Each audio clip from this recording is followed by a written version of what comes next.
Сразу скажу, победят все, потому что это семейное спортивное мероприятие. Данное мероприятие пропагандирует также коллективизм, здоровый образ жизни.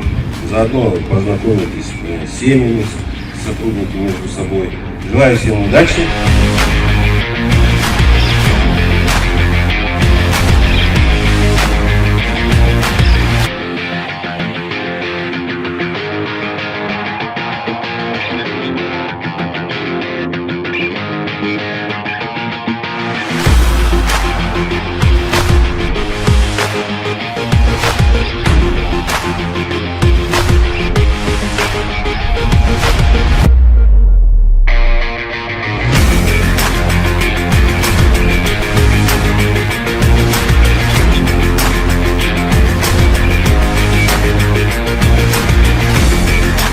Очень хорошо проводим время, разные эстафеты проводятся, дети довольные, родители довольные. Почаще надо такие мероприятия проводить. Мне очень нравится все, здесь очень круто, весело.